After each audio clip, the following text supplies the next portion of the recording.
Why is my chair so low? I tried to figure that out yesterday. I had that one. Did you? Yeah, I couldn't figure it out. So. Why are there so many switches on a chair? You notice there's like 300 switches here. And I'm like, just up and down. That's all we got. That's all we need. Meadowlark spent all the money possible on the most technologically well-designed, advanced chairs. Those are nice chairs. Look, man, 4 legs, back, seat. That's a chair. I don't need... It's a simple lumbar game. support? Simple game. I don't need hydraulics and stuff. Oh, you don't need a customized chair? You are of equal comfort in all the chairs you sit in? Because I will say that all chairs are absolutely not made the same. And you were just complaining about having a bad back, which suggests that you're choosing some bad chairs. No, it suggests I'm choosing some bad activities. Flying in bad chairs. You're going to tell me an airplane seat is as good as these seats? Depends what kind of airplane seat you're in. Mr. Concierge Key over here. Man. Don't get him started. I can't believe I brought that up. What a time. Amin likes to talk about nothing more than his airline expertise. Look at the smile on his face. It's all he does. He has found a cheat code in the system where he has basically concierge type of advancements that no one else or very few other people have because he travels so much. I didn't have it before, but I do now. And Dan, I am a menace now to everybody in an airport. I have told you, you don't have this good. Boog Shambi did so much traveling over his life that when he lands someplace on a tarmac, a Porsche comes and picks him up at the wheels of the airplane because he's traveled so much that they... Where does it take him? I don't get that. It takes him to wherever he wants to go. And like the luggage? It's usually baggage claim. Yeah. So, like, how do they get the Porsche inside the... He has to walk through, like, I don't where the know. guys are I don't know. smoking I in the haven't back? asked him. I've got him waiting at the thing as it comes out of the plane onto the thing. He's waiting there, like, I'll take my bag, thank you. And then he hops into the Porsche. Can you choose your car? Is it like it could have been a Ferrari, but he was like, I'm a. Also, Dan, it's actually Porsche. Oh, for crying out loud. Put her on She's the right about that. poll, Juju, at Le Batard Show. Porsche or Porsche?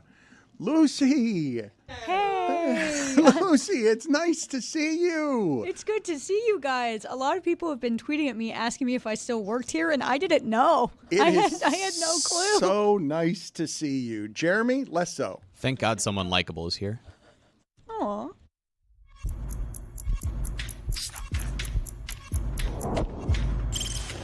Stop that. Stop that. Stop that.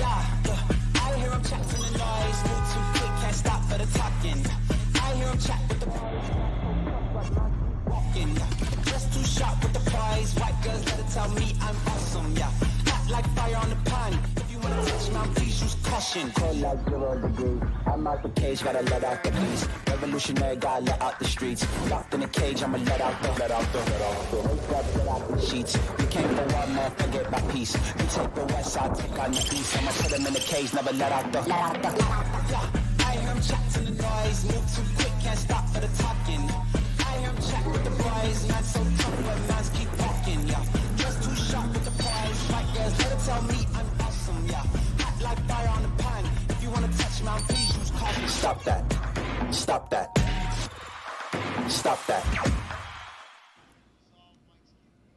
I mean, I don't know if you're too inside the weeds of basketball for too long to enjoy what I enjoyed specifically last night that doesn't come around very often, when more and more people are gathered around whatever the thing is, and then all of a sudden you realize that a whole lot of people watching and listening aren't aware of what I'm about to say, which is, we've all known for a long time that Pat Bev is an equal opportunity asshole.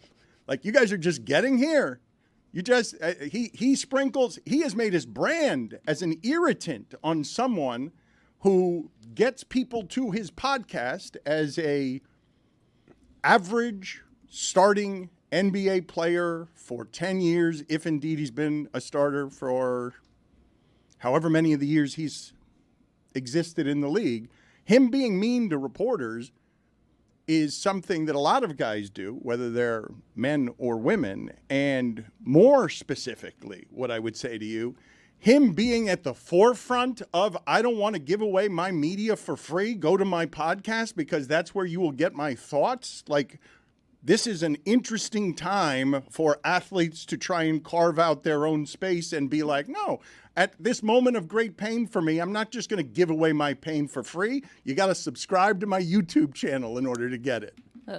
It also assumes people want to hear what you have to say. Can I be the one who says it? Who cares? Who cares about this guy, man?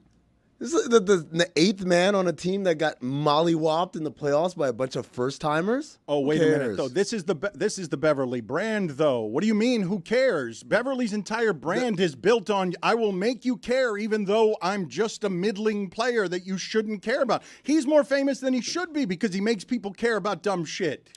His brand is, I am not that good, and so I have to do other things to make people pay attention to me. And I'm not going to fall for the banana in the tailpipe, right? Like, Not going to fall for the banana in the tailpipe? Yeah. That's my guy right there, File. No, this is the behavior of a clown. To say, I'm not going to answer a question because you don't subscribe to my shut up. Also, sorry, how do you know? Just say yes, I do, and then he's like, "Can I see your Apple pod or wherever you get your podcast?" Wherever you get your podcast. Yeah, can I see your app wherever you listen to my podcast? Greg Cody did this exact thing early in the week. I need to go back for a second and just give people the context, and we'll get to this Knicks game. Are we going to get Stugotz today? Are you hunting for Stugotz to come? I'm going to preemptively say no, Dan. I'm hunting. Lucy is also pessimistic. I haven't seen him. I didn't see him at all in Detroit. I have not seen him in months. No, we were staying in the same hotel and I didn't see him. That is another level of skill. Chris Cody, what is the video that we have so that we, and I aired here and not giving people all of the context if they're not aware of what's happening with Patrick Beverley. It's not just that he snubbed a reporter last night. Milwaukee gets eliminated last night. Dame plays, but Milwaukee falls apart. Now that's an interesting and fun Knicks Pacers series. I think the Pacers, I don't know how you guys feel. I do believe the Pacers can scare that Knicks team, but I am really enjoying the way people are falling in love with that Knicks team. I mean, this is not Larry Johnson and Latrell Sprewell. This is a team that out-rebounds Philadelphia all over the place, is doing it with a bunch of, like, underdog stuff, and it's a lovable basketball team. Absolutely lovable. I don't know if you saw the post-game press conference with Dante DiVincenzo, Josh Hart, and Jalen Brunson, and it was every bit of, I could tell, like, if you were someone who did not like the Knicks, that press conference would infuriate you because Josh Hart is eating Mike and Ike's in the middle of it. They're doing little inside jokes, throwing with one them another. to reporters. Yeah. Mike and Ike's. Mike by the and way. Ike's. Yes, it's an underrated candy. Very good. He has his face on the box, right? Is that? Yeah. Okay. Yeah. So He's he doing was promotions. He was doing a thing. I was like, why is he going so vigorously at the Mike and Ike as the reporter saying, Josh, this question is for you. He takes a handful of them. He starts chewing on them. And says, well, and I'm like, why is he doing this? Why is he doing the Jessica Smetana? And it turns out because unlike Jessica Smetana, he's actually getting paid to do it. Smetana. Let me get to some of these things. First, let's go to Josh Hart because he did have a killer line. I don't know if this is the Mike and Ike's. And by the way, I will hear no slander on Mike and Ike's here just because I don't know what you're Yeah, they kind of suck. I mean, it's better than good and plenty. Go sit in the penalty box. Go sit in the penalty box for 2 minutes there. I just said I will hear no slander, and you can't say this kind of sucked. I will not tolerate that kind of disrespect in front of people. Privately, maybe. Absolutely not. Mike and Ike's are delicious. Put it on the poll, please, at Le Batard Show. Are Mike and Ike's underrated? But let's see here what it is that happened with Josh Hart. Is this the Mike and Ike's, or is this him trolling Philadelphia by making fun of their fans? How's it feel being back in Philly, taking this place over? I just talked, bro. Captain. Man, it felt great. We knew this was going to be a tough environment. A little tougher than last game because there was 2,500 seats that were taken up, but we knew it was going to be a battle. We knew it was going to be a grind. That's good. It's good. I just want to say, this is the important thing about these post-game press conferences, particularly in the playoffs. A lot of times, people react to the quotes and react to the answers, but like the questions are truncated. That right there, the full question was, this dude, this is Journalism is Dead 101, right? This dude was like, Villanova's in the house. Villanova's in the house. Huh? How's it feel, boys, to be back in Philly? I'm like, what kind of question is this, dude? Why did we take that out? I don't. Well, because I tell you why. Because unless you watch the full press conference, you probably did not know, which is what happens all the time. Because whenever ESPN or Turner or any of these outlets clip these interviews or these press conferences, they usually get just the last bit of a question because they're like, nobody cares about the question. Nobody cares about, we care about the answer by the athlete. And a lot of times the question informs a lot. For instance, a lot of times you're like, oh, why would so-and-so even bring that up? It's like, well, because someone directly asked them about it. But we always cut it out. It should be like a courtroom. Objection, leading. Yes, absolutely. Absolutely. I don't know what the objection would be for this guy other than, man, like, at least kind of. No, I know what it would be. What? It would be act like you've been there before. Oh my God. It would be also. Can I just say it is very. It is a skill to do a press conference the same way that you play basketball. They were lobbing it up. He was like, I just answered one. They were doing bits. It was like the finger guns of press conferences.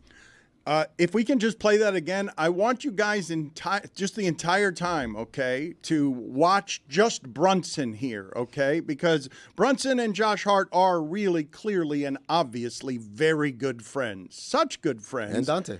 But Dante. Why are you leaving him out? I'll tell you why. I will tell you right now why.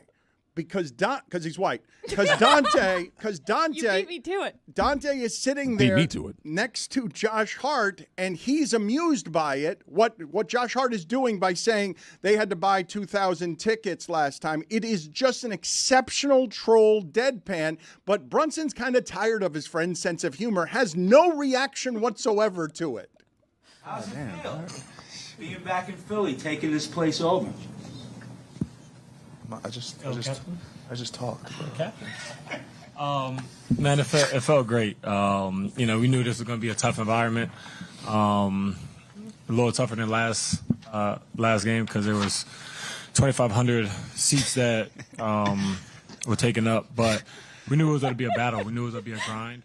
Not even listening. Well, he's just looking at his own stat line. He's like, man, that looks good. That puts me top 5 Knicks ever right there. That game, look at that stat line. He's just staring at it like you would in a mirror if you were somebody who was impossibly beautiful and just liked to be nude in a mirror. This Knicks team right here is hard to crush. Like, I'm a Heat fan, so I don't like the Knicks, but I don't have a problem with this Knicks team. But Knicks fans are a bit much right now. Taylor out here, Jalen Brunson, number 2 all time behind you. It's like, relax. So I'm married to a Knicks fan.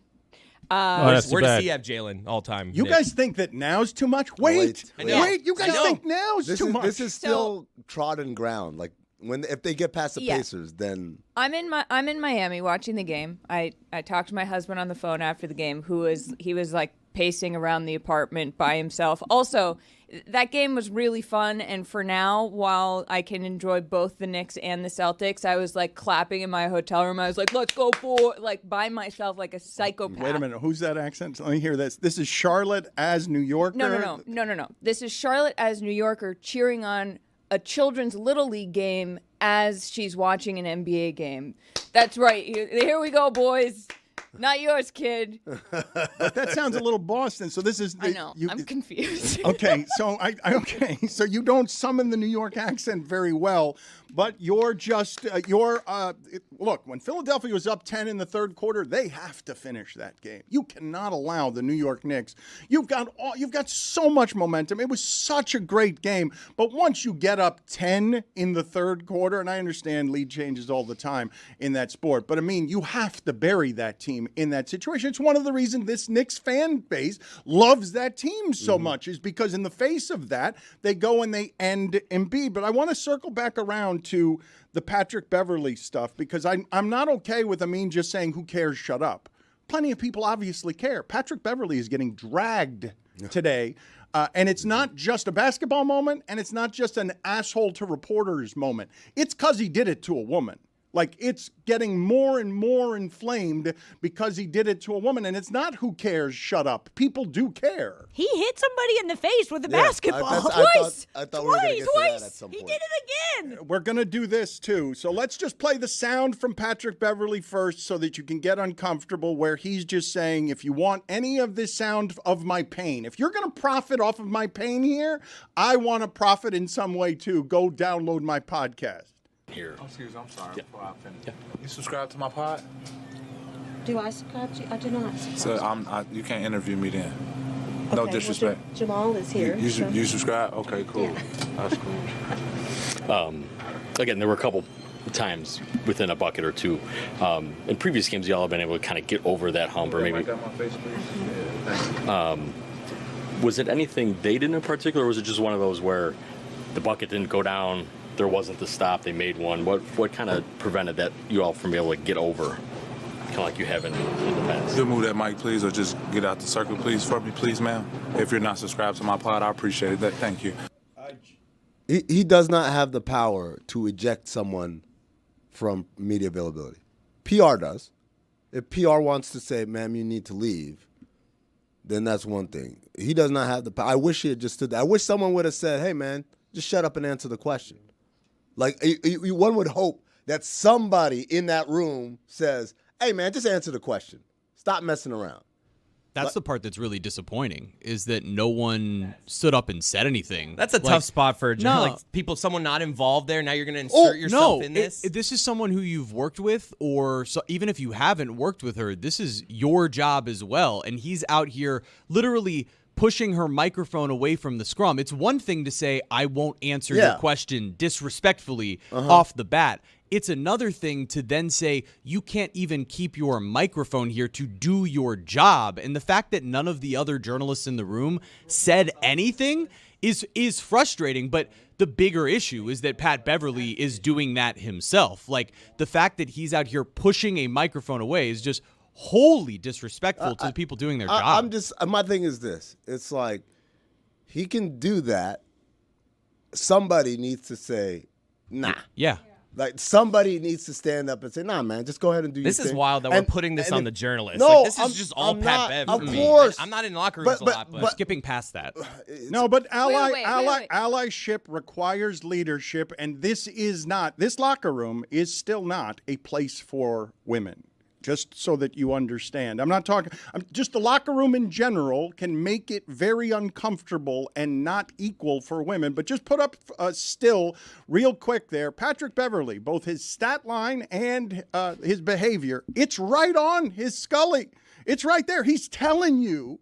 Ass. Yeah. Just ass. The behavior, because he also was throwing basketballs at people in frustration. Can we get to that video? I'll get back to what it is you guys are talking about, but let's have the full context of what we're talking about here. He is somebody who has gotten famous, at least in part, because do you know how many people there are in the NBA who average 9 points a season for their career? Or whatever it is that Patrick Beverley averages. He's famous and known for being this thing that is a little crazy and a lot of irritant and yappy, perpetually yappy. And so you see him there just throwing a basketball at people and his teammates. He's hot because he's embarrassed and they're losing and he's out in the first round. This is what I'm going to say. I don't know what the context is.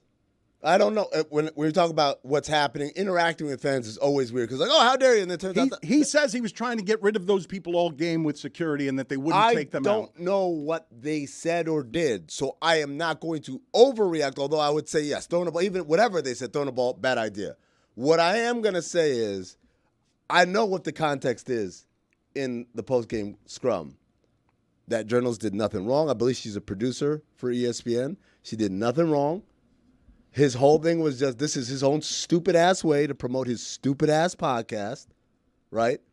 And in that moment where he says, I'm not going to answer, that's not the first time. We've seen lots of times athletes say specifically, I'm not going to answer a question from Dan Le Batard because you wrote this, da-da-da. I'm not going to answer you. But to say, you're not allowed to stand here. You're not allowed, get out of here. That's where I think there's a line crossed. He's also done this to other reporters in Milwaukee this season. Like, I think he got Ejected there. No. from- Said, I won't talk to you if you don't subscribe to my podcast. I also think that at some point you got to do a calculus of, like, if you're the PR person at Milwaukee or if you're another journalist at Milwaukee, it's like, we're probably going to be here longer than Pat Bev. So, like, let's.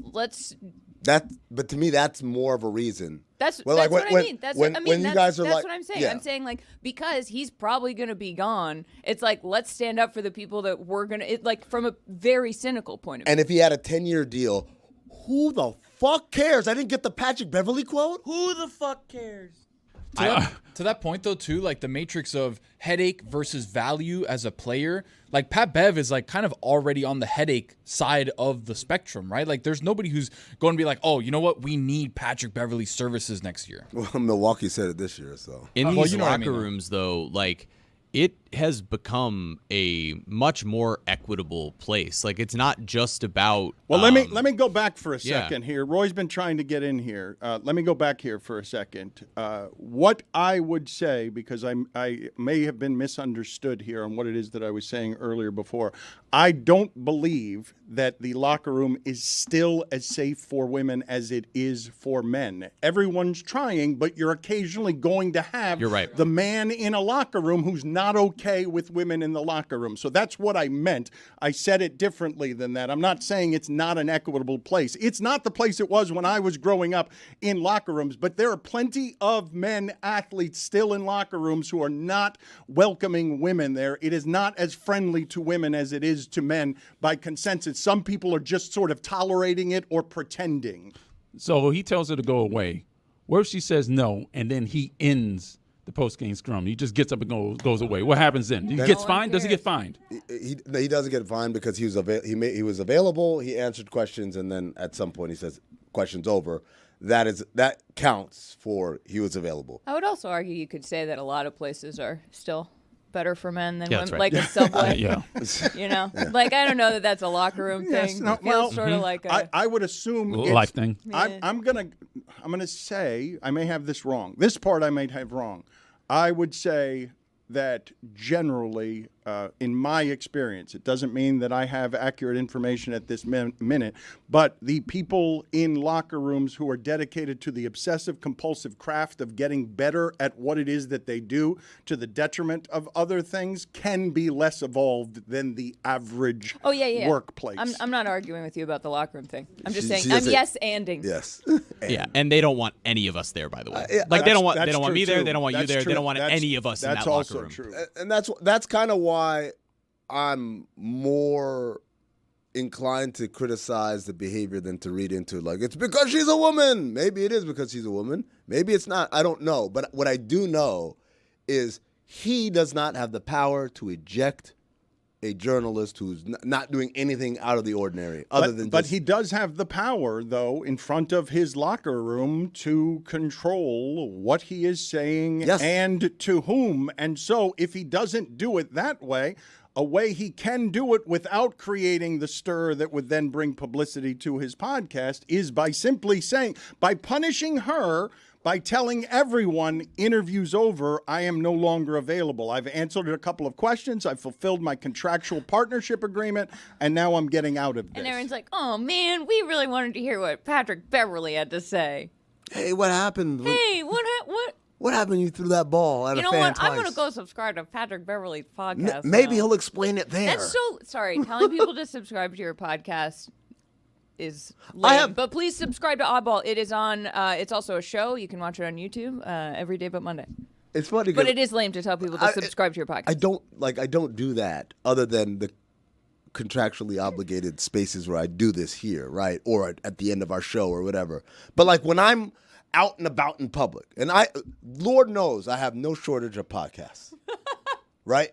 I've never in my life said, "Oh, you podcast? Yeah, I do podcasts." Oh, well, there's one about movies that are poorly rated on Rotten Tomatoes. Greg Cody did this on Tuesday. He did the exact same thing. Like walking out? Dude, he had a bruised face. He's like, I'm not talking about this. If you want to hear what happened, go to my podcast. But that's different. That's him creating actual content on his own time. I'm talking about walking down the street. I love you. Hey, how's it going? Do you have a podcast? I do. It's called Cinephobe. Wow. Hey, you should subscribe. and like and rate and review, please. And also catch us on YouTube. We here, post called on, like, who Paul. does that? Well, who does that? I would say someone who's got a more successful podcast than you do. I don't think Patrick so. Beverley. I don't think so. You know what I say? It's no knock on your podcast. Patrick Beverley has made himself. Guys, okay, listen. I don't want to be the one defending Patrick Beverley today. Patrick Beverley has turned himself into a voice and name in that league that has no... Has he? I mean, Patrick Beverley has a platform. Who else in that position has a platform when he's not that good? Theo Pinson. He's not that relevant. And Theo Pinson. Are you unfamiliar with how popular this podcast is? Are you familiar with how popular Theo Pinson is? This guy, he is America's favorite teammate. You know what I say when people are like, hey, which doesn't happen that often, but if they're like, I follow you on Twitter, someone, anyway, I'm like, sorry. I'm sorry for everything. You apologize. Yeah, they're You like, do the I follow opposite. you on Twitter. I'm like, really? That's humility, people. Sorry. Right there. Like someone says, I'm a fan of your work, and you apologize. And you say, I'm sorry for the content. Lucy, it's been a long time since we've talked to you. You've been gone for 3 weeks. I haven't seen you. Do you have any thoughts here on everything it is that we are chewing on? No, I think what more can I say? Charlotte said it perfectly. I don't care what he has to say. I'm not going to search out his podcast. He seems like a not nice guy, and he's always been a not nice guy. I don't care for him, and I hope he has the day he deserves. You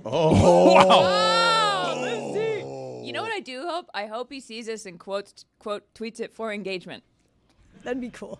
I hope he has the day he deserves. That's how I get people when they're really mean to me. I'm not like, go F yourself. I'm like, I hope you have the day you deserve. It's a great It's a great kind insult. Yes. It's beautiful.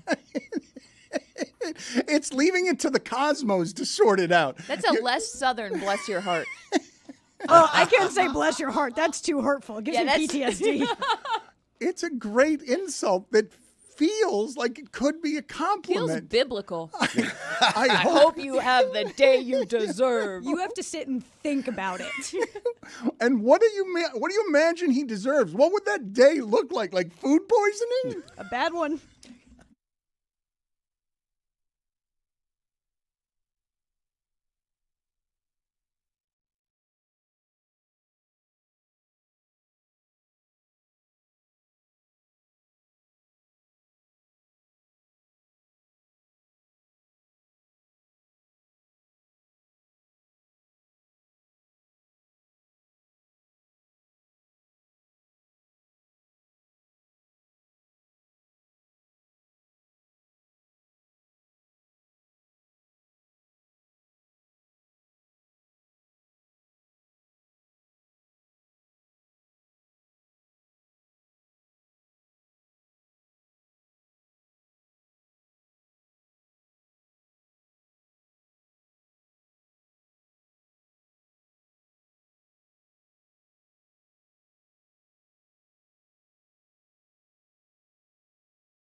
Put it on the poll, please, Juju, at Le Batard Show. Is Roy rooting for Game 7 between the Bruins and Maple Leafs to go 40 overtimes? Goddamn right I am. Charlotte, I want to ask you something Yes. in terms of working with Amin, and if this is a frustration for you on Oddball that it is for me here when he joins us. Every day, except for Monday on Oddball, Amin and Charlotte are breaking down basketball in a clever and creative way, different than anyone else who is covering basketball. Lucy, why are you laughing? Why did she say yes, like that? Yes. Charlotte, I would like to I ask you am. a question. Yes. Charlotte, I don't know. The voices she makes, I don't know. I'd like, actually, honestly, I would like her to remember the last 3 or 4 minutes of this segment. I would like for her to get up. I think she's going to forget. We'll see. I would like for her to get up and spend the last 3 or 4 minutes of this segment just wandering behind us, being the Little League advocate in the New York Boston accent that she was last night, celebrating and trying to get her husband to have joy as a Knicks fan because of how much she wanted the Knicks to win last night on behalf of love, not love of the Knicks, love of her husband. Well, I never finished telling you what happened after that. So we're on FaceTime, and I was like, I'm so happy for you. He was like, Knicks Celtics Eastern Conference Finals, and I was like, oh, and we were like, God, this is gonna be. I was like, are we gonna have to go into counseling? What are we gonna have to do? And he was like, well, I mean, we live in New York, and I was like, I'm sorry, what? And he was like, well, I'm just saying as a tiebreaker, like we live in. And I was like, are you trying to get me to root for the Knicks? He's like, no, you have your team. You love your team. And I was like, wait, so you're telling me that you're trying to get me to root for the Knicks, and then telling me I can't root for the Knicks while trying to get me to root for the Knicks? This is collision. Knicks, Celtics marriage collision course, Dano. Well put. Confidently and well put. Say it with your chest. I want to ask you the question about Amin, though, if you have this frustration. When we turn the microphones off, he then made a number of very great and passionate points that were useless to me as an on-air vehicle because he was doing a better show off the air than he was doing on the air because he was just railing about why no one stood up for forgive me, I don't. Andrews is her name, but it's not Malika, right? I don't know who the reporter was. I don't know her name, but Amin was yelling and screaming during the break in a way that would have been useful on air. No, he does that on our show on air usually. Yeah, it's amazing what happens when you don't get interrupted 3 seconds into your statement. Well, go ahead and finish your point that you could have made in the first 24 minutes, but somehow needed the extra 2 minutes of the commercial break to fill Didn't my need ears it. with. I just needed you to not interrupt me when I was making the point. And so go ahead and. So my point was it's irrelevant that she's a woman, although obviously that dynamic always plays in, right? It plays regardless of whether it is outward or under the subtext. It's irrelevant that her question was not answered. Patrick Beverley's free to say, I don't want to answer that question. I don't want to address you. I won't even look at you. What he does not have the power to do is eject someone from that space. And that's why I said, because during the break, Jeremy said, someone should have been like, hey, you know what? Let me hold your mic and I'll ask the question and you'll get your answer. And I said, no. We don't have to do this in a kind of passive-aggressive way. What Patrick Beverley is actually searching for in that moment is friction. To someone say, hey, man, just shut up and answer the question. Mm-hmm. Because at the end of the day, all he's doing is promoting his podcast. As others have pointed out, he's done this all season long to local reporters. If you don't subscribe to my podcast, I will not answer your question. And that's fine. That's his prerogative. What he does not have is the power to eject someone who hasn't done anything wrong.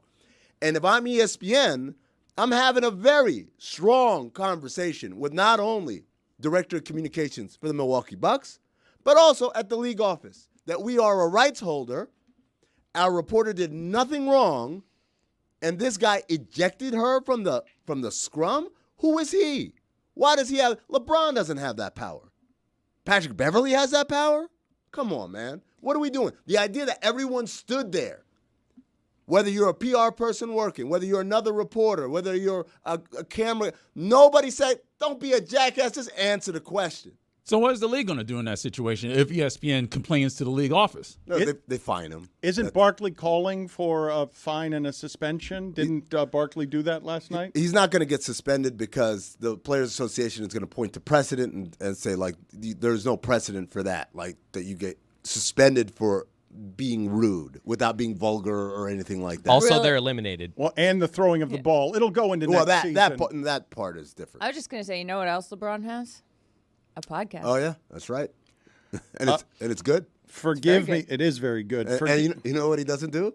In casual conversation, tell people to subscribe. Can I say one critique of the podcast? Which one? Mind the Game, the new one with JJ. I love it. Fascinating. Mind Games was right there. Yep. You know whose fault that is? No. Jason Gallagher. Jason Gallagher, dude. The man behind the scenes on that. And we're going inside baseball right now. Love Jason. Where's my Love camera? the podcast. Everybody. Jason Gallagher, this is all your fault. You know what? If you don't subscribe to Mind the Game, I'm not going to talk to you. Exactly. Melinda Adams is the name of the reporter. I meant no disrespect by not knowing her name. I want to, and Charles Barkley was calling for a suspension for the thrown basketball. Charles made me laugh last night with a bit of, I mean, he does a lot, but this was, I don't think he intended to make me laugh this way, but he made me laugh because of the symbolism and the humor in this. Charles Barkley, expert NBA analyst who had just been paid to sit there with his friends and watch basketball games, saw the basketball game that we all saw, and yet had an incredulous comment that was genuinely confused when he said, Tobias Harris didn't score tonight? Like he didn't. He watched the game with us. None of us noticed that Tobias Harris wasn't out there the entirety of the game because he played 30 minutes, and he scored not at all while making $40 million a year, and has made, I think, has he made $250 million in this league? And none of the pressure falls on him. They lost by a basket last night. The guy who's making $40 million, none of the pressure falls on him, as Barkley says out loud, and he wasn't making a joke. He was like, Tobias didn't score last night? I didn't realize this until just now. Tobias Harris is their Stugotz. Whoa. I mean, Stugotz is important to the success of everything that we're doing. They just needed a basket from Tobias last night. We wanted him on the show today. Don't give up hope. $212 million earned in the career of Tobias Harris. I see 248. 248? 248, yeah. It's a lot of... Oh, wait. That's insane. Is it Spotrac or Spotrac? I've always said Spotrac. I'm a Heat fan. Yeah, me too. Yeah. Oh. The Heat fan thing and also Spotrac. Yeah. Good commentary. It's a fart noise. I thank you. Thank you. I did. It's not raspberry? Thank you. I was not aware. I was not aware of what you were doing. That's a fart noise, Dan. Thank you. That's Stugotz. That's what we need from that chair right there. $250 million? This is insane. Is he the most overpaid player in NBA history? Remember when he had that cute little bromance with Boban, though? That was worth at least $100 million. He's never made an All-Star. He is not. You guys know what's going to happen, This right? is insane. Wait, you guys know what's going to happen to Tobias Harris, who's going to be a free agent. He's going to make more. He's going to sign with the Heat. He's going to sign somewhere for minimum, maybe the Heat, and he's going to play so well, and everyone's going to be like, "Oh my God, they did it again!" and like this whole thing, because this is how we're conditioned to do this sport now, because everyone's got access to salaries and all that. People value players by how much they make, as opposed to what they did. Now, he didn't score last night, so he had a pretty bad game, but. The point Can you is, guys give me the whole box score for Tobias Harris? Because I didn't notice him or think about him in any way last night. He missed a big shot. Missed a shot from the corner. Yeah, short in the fourth quarter. Yeah. They just needed a basket. That was from it right him there. last night. 0 for 2 from the field in 29 minutes, 4 rebounds, 3 assists. 2 shots no more than I had fouls, from my couch, no Dan. turnovers.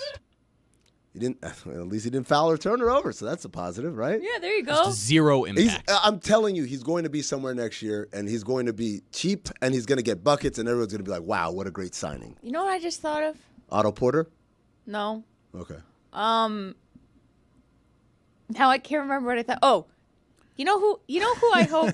No, hear me out. Let my girl cook. Thank you, Chris. Do you know?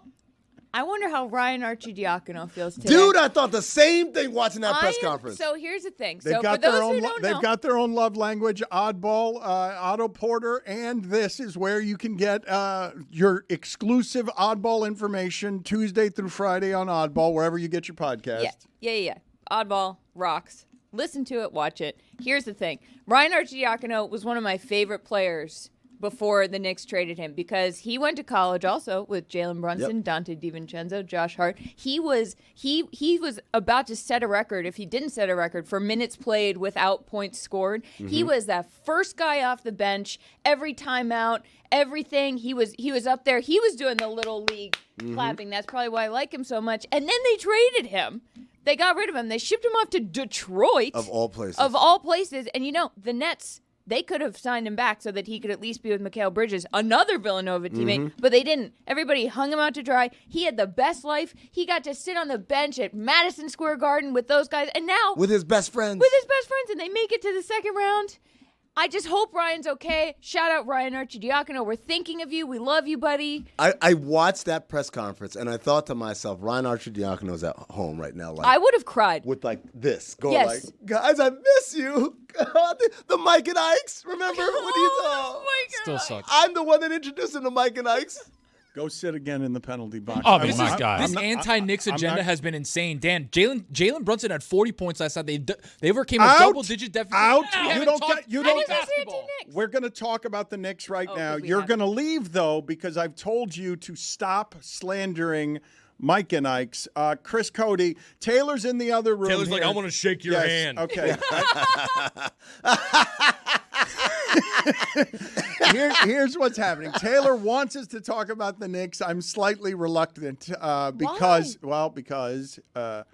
Taylor's joy. It's annoying. It's annoying.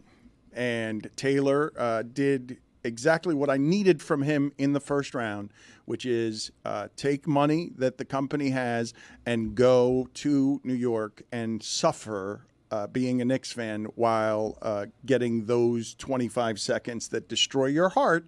And they had a great first round, and all you experienced was the heartbreak of it. Go, Knicks fan. Go. Be there. You want a microphone? Go, lose, suffer, come home and be quiet. But Taylor's a little loud today.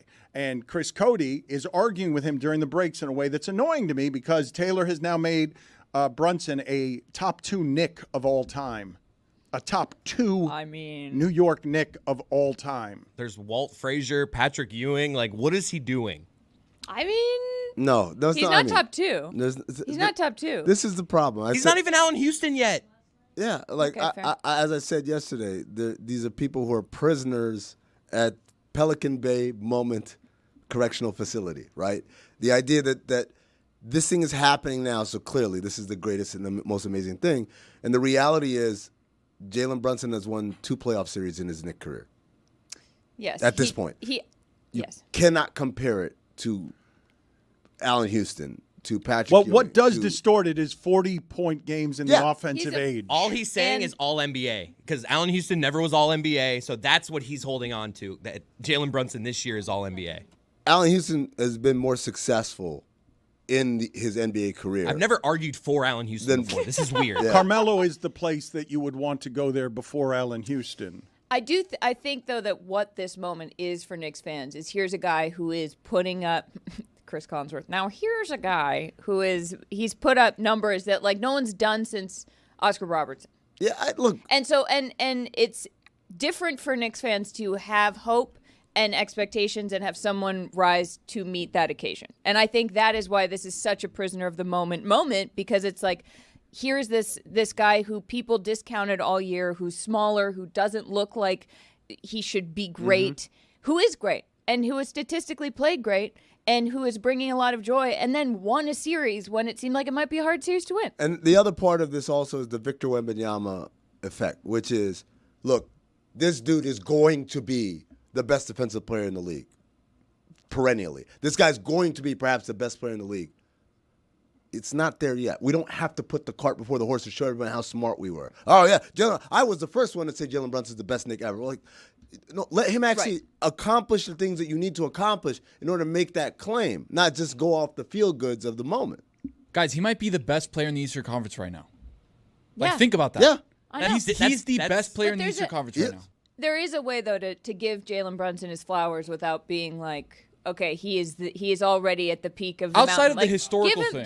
Give him some room to work with so that we have somewhere to go. What Tony said is the way to talk about it. Like right now, compare him to every other guy that would be on that Oh, list. but that's why it happens, though. The reason it becomes prisoner of the moment is like, what do you mean we've got the best guy in the Eastern Conference? Like, keeps putting up 40-point games. This is the best feeling I've ever had. Yeah. This guy's the best guy that's ever been in a Knicks uniform because in the offensive age, he's making me feel good because I've got a guy who can score 40 and beat on the road. And he's doing it in a way that is non-conventional. And Amin said this yesterday, like we've been conditioned to 6'7", high flyer, dunking, Anthony Edwards. When you see Jalen Brunson shooting lefty, getting the fouls against people's body, like getting into the lane, shooting teardrops over people, he does it in an unconventional way, and it's like he's playing incredible basketball right now. By the way, that's an inconventional way to say unconventional. Thank you. Well done. There was a moment last night that we've kind of swept over. But I believe this is going to be a poster on many children's walls. Oh, yeah. Embiid getting dunked on by OG Anunoby. Yeah. Big time. After missing a dunk earlier in the game. Yeah. That was OG Anunoby's John Starks moment. Starks dunking on Well, and Jordan anyone who questions the Knicks, I wonder if they've been watching when that guy is in the lineup and healthy, and they're 17-2 because or whatever the record was when he played, he is obviously a difference maker. That entire Knicks team changed. We wouldn't be saying any of this about Brunson if they hadn't traded for him because they got the 2 seed because they traded for him. That team. You guys can speak to whether or not you think the Pacers can upset them or not, because before that trade, I would have made the argument that the Pacers could upset them. I'm having a little more difficulty making the argument if he's healthy. Well, I think Halliburton has not been the star that he was earlier in the year in these playoffs. When TJ McConnell is the guy that, the announcers are like, oh my God, if you'd have told me TJ McCollum would be the guy. Also, same birthday as me. Nobody cares. When's your birthday? Probably March would have 25th. been better to realize nobody cares before you said it. Well, happy belated though. Thank you so much. I care very much. Thank you so much, Lucy. If no one's going to say it, I'll say it. Pacers in 6. Oh, what? Whoa. Dude. Nobody is saying that. Whoa. You want her to have a happy home? Yeah. Actually, it would be a They happy would Wait, be actually, happier. They would if take the all the Knicks- stress out If of the it. Knicks lost. No, but the content, The content's always the best when the Knicks lose. What are you talking about? No, of the Knicks and the Celtics against each other. Yeah. No, this is what I'll say. The Pacers can't beat them if they play like they did against Milwaukee. Like that was their best effort against Milwaukee, who was not a good team, particularly without Dame and Giannis. That's not going to get it done if they're playing the Knicks. And as you said, Tyrese Halliburton has not been what he was pre-All-Star break. So they're going to need him to get back to life. But it would be interesting to see Pascal Siakam against his old friend, OG Anunoby. A lot of Raptors on Raptors. Yeah. The Pacers don't have the best basketball player in Indiana. That's right. She doesn't play for the Pacers. I understand, Lucy, that you have some secret texts from Taylor last night because I don't know where in the company Taylor is annoying people, but he's a bit of a viral entity.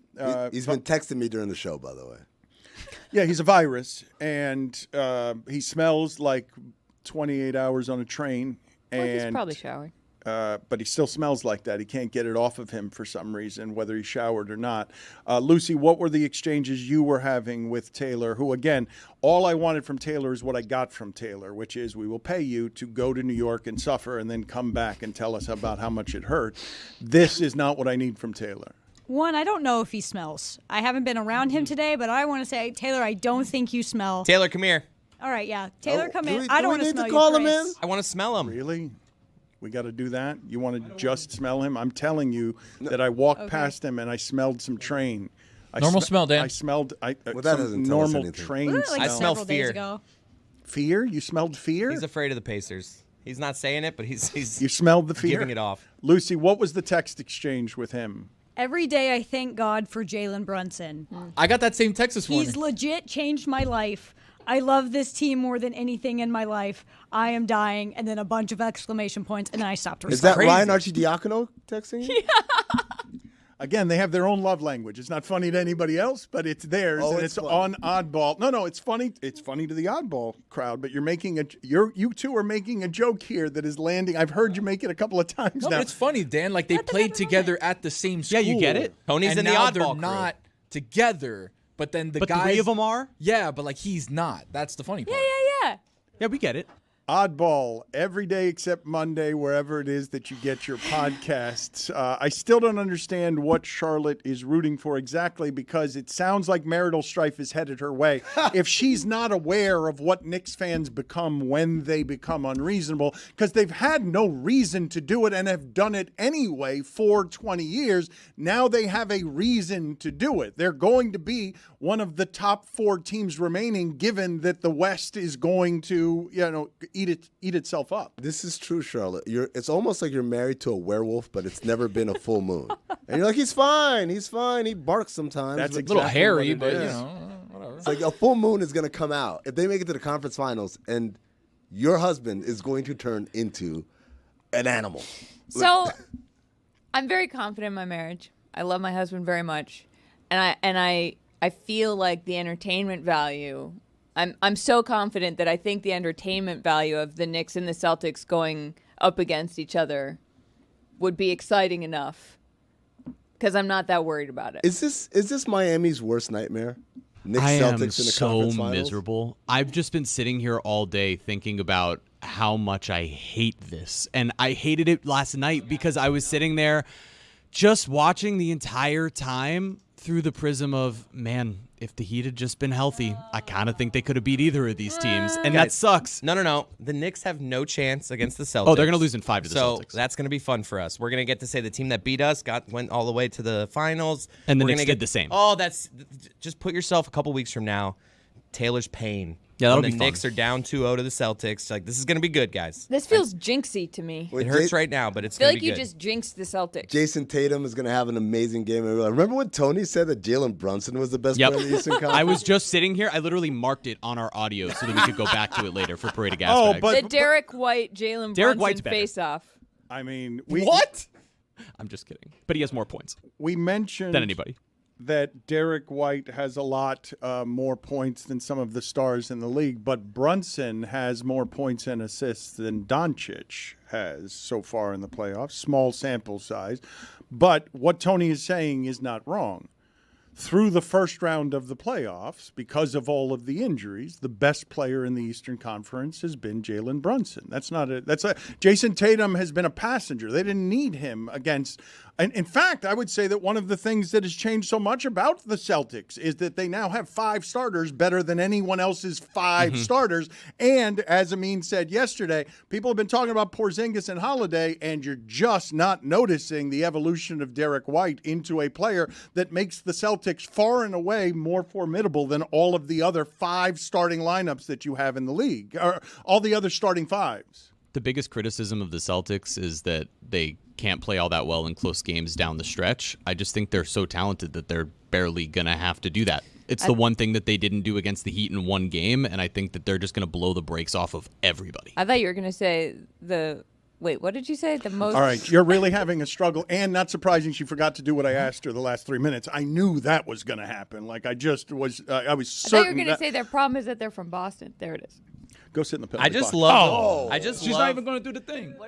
I don't want. Do it in the penalty box. Do it in the penalty box. Go. No, I don't need it here anymore. I knew you were going to forget. You had one job. Dan, Jeremy talk about the Celtics talking when they're going to play other teams, he's like, they're going to blow the brakes off them. When it was Heat Celtics, he's like, the Heat might not get a game in this year. And now every team is. Well, they got a game. It's just funny to hear the difference in your tone when you're not talking about the Celtics with the Heat. Well, of course. I'm bought and paid for, as you guys have made abundantly clear every day on this show. Dan finally admits it. Only took him the entire season to do it. What is blowing the brakes off of someone? Like, what does that even mean? I know what it means. Beating them by a lot. You're going so fast that you try to stop and the brakes break. Blow It's out. an idiom. Blow out. I know, but is it like what? I'd like to understand. I know what you meant that it means, but I don't know what the origins of blow the brakes. I don't even know if you've said it right. An ass whooping, Dano. Blow the brakes off somebody. I know, but isn't it beat the brakes off of I'm with somebody Dan. for ass whooping? I think he said it wrong. I think blowing the brakes is something completely different. Probably is. My bad. Okay, but again, what is beating the brakes off of somebody? Destroying them, beating them I know, by a lot of points. I know what it means. I just don't know what it means.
What Amin said about what is going to happen to Charlotte's husband in what is presently, as we speak, a solid marriage, but is about to be tested.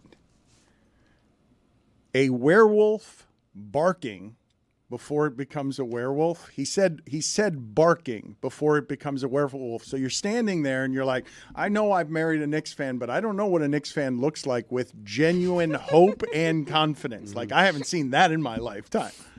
You really haven't. She has. When you guys met when the Knicks were bad. Yeah. So you have no idea what. So you don't know what's coming, but barking is coming in the second round, and God help us all what's coming in the Eastern Conference Finals, because I've been arguing all year with Knicks fans, all year. You can't beat Boston.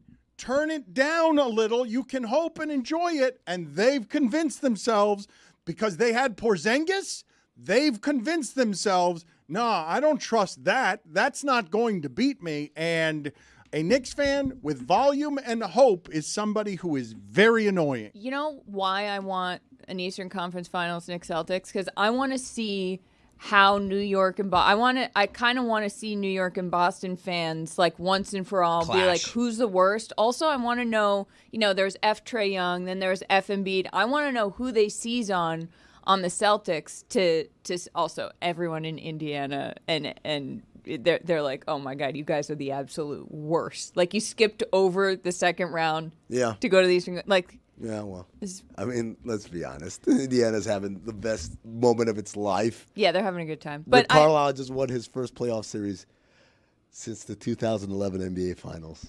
I saw that. That was insane. Dude. I didn't know that happened. Then he did that thing where it was down here. Did you see that? That was hilarious. That was weird. Talk about flying under the radar. If this were Doc Rivers, everybody would have been like hooting it from the mountaintops.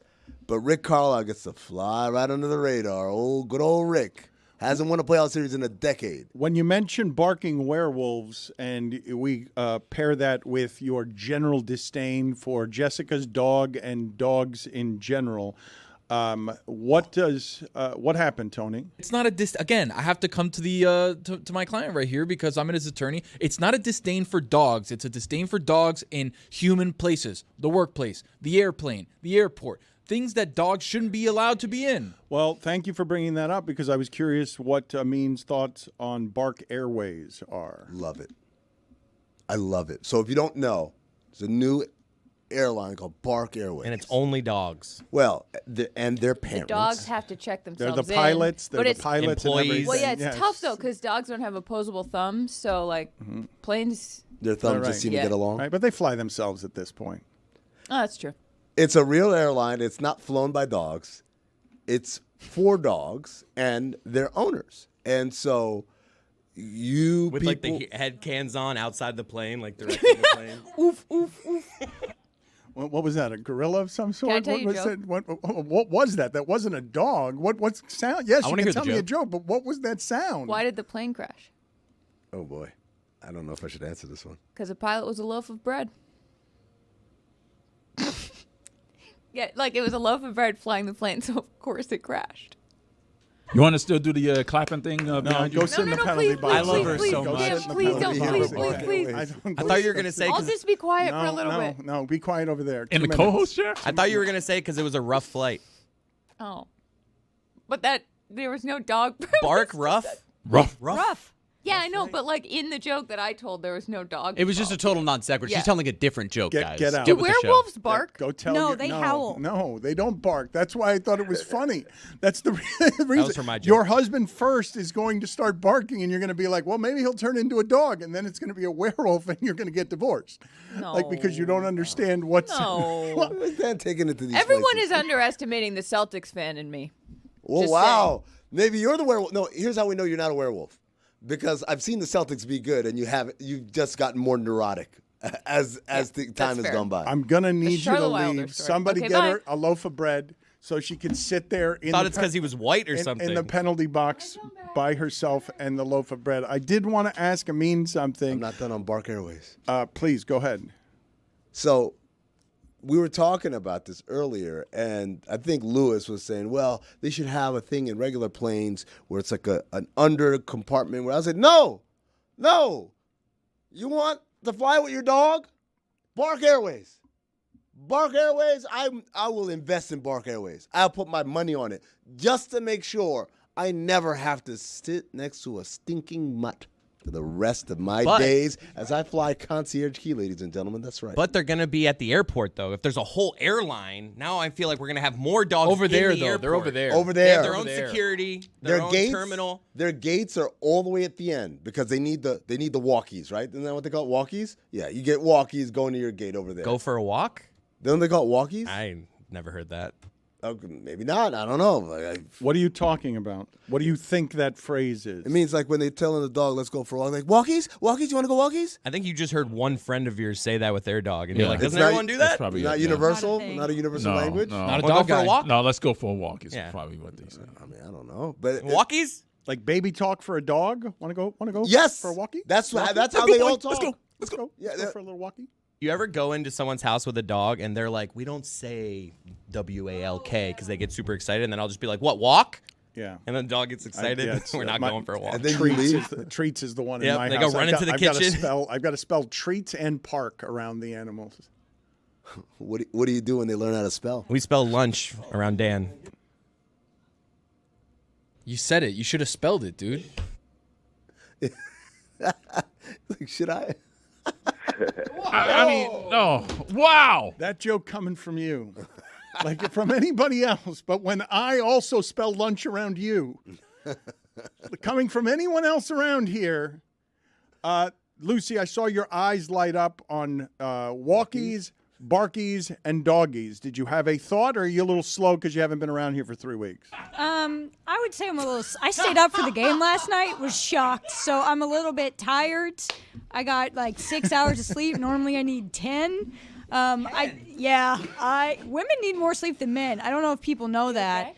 It's something like with our like hormonal cycle, so we need 10 hours, or it's like 9, but I could go for 12 usually. Put it on the poll at Le Batard Show. Did you know that women need more sleep than men? Yeah, I did not know that. do. Something I did learn the other day, though, that I did not know was scientifically so. Women are less equipped for long periods of fasting than men. Some doctors told me that, and I was like, really? I get cranky, so they're probably right. Doctors with an S? Yes, plural. Doctors. Yeah, told me second that. opinion? Yes, I got yes. Well, I got it from a male doctor, and I'm like, wait a minute. And then I went to a couple of women, and I'm like, okay, now I verified it. I didn't know whether this guy was just a sexist or whether he was a scientist. The journalist in sure. you. He's like, I asked Patrick Beverley, but I didn't want to take his word for it. No, I agree, Lucy. And someone in the comments was like, Charlotte seems like she's on muscle relaxers. It's because I am on muscle relaxers. I do take magnesium, but I am So do I. tired. And when, women need more sleep, just working day in, day out here in Miami, Dan, not getting enough sleep. Loopy. I knew I was rooting for the Knicks when they talked about how Josh Hart needs an afternoon nap, and I was like, he's just like me. We're the same. Charlotte thinks that's what makes her loopy. Well, it certainly doesn't help. Sleep deprivation? I believe the loopiness is baked into the bread. I would like, if you don't mind, just the no. I'm not going to ask you to leave. But if at some point during this last little bit that we're on here live, I could get the Boston/New York accent. It doesn't have to be now, but just how it is, what it is you were saying, and how you were cheering behind what we're doing for the Knicks last night. But before I do that, I wanted to ask Amin about this. I wanted to get his expertise on something. Yesterday, a lot of people got mad at me because I said the Jimmy Butler window has closed, and they came with the reasonable argument of how can you say the Jimmy Butler window is closed when he played 0 points and or played 0 minutes in the playoffs and scored 0 points. And I'm like, they're like, how do you close that window? And I'm like, with his birth certificate. Ooh. So no, but it's only because God is that. But it's this with the following. And this part's important.